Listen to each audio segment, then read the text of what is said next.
తిరుమలకి రీచ్ అయిపోయిన తర్వాత అక్కడ రూమ్ తీసుకుని ఫ్రెష్ అప్ అయ్యి స్వామివారికి తలనీలాలు సమర్పించాలని చెప్పి కళ్యాణం కట్టకి బయలుదేరాము. స్వామివారికి మొక్కుబడి చెల్లించాల్సి ఉంది, అందుకని చెప్పేసి మామవారు టోకెన్ తీసుకున్నారు.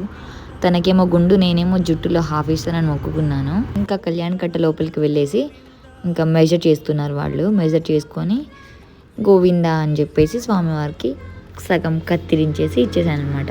స్వామివారికి అందరూ తలనీలాలు ఎందుకు సమర్పిస్తారో మీకు ఎవరికైనా తెలుసా? ఆ శ్రీవారికి మనం ఎంత ఇచ్చినా తక్కువే. మొక్కు చెల్లించడం అయిపోయిన తర్వాత ఫార్మల్ గా 3 కత్తర్లు కట్ చేసుకుంటారు. మా పెద్దోడిని గుండు చేయించుకో అంటే బర్త్డే ఉంది నేను చేయించుకోను అని చెప్పేసి మళ్ళీ వచ్చేసాడు. తర్వాత మా శ్రీవారి గుండు చేయించుకోవాలి కాబట్టి హాట్ వాటర్ తో హెయిర్ మొత్తం వెట్ చేసుకుంటున్నాడు. గోవిందా గోవిందా అని చెప్పేసి ఎర్లీ మార్నింగే స్వామివారికి తలనీలాలు అయితే సమర్పించేసాము. నెక్స్ట్ ఫ్రెష్ అప్ అయిపోయి స్వామివారి దర్శనానికి వెళ్ళిపోవడమే. నెక్స్ట్ ఏ టెంపుల్ విజిట్ చేసామో చూడాలంటే stay tune to our channel home Nisha thoughts. Bye, take care.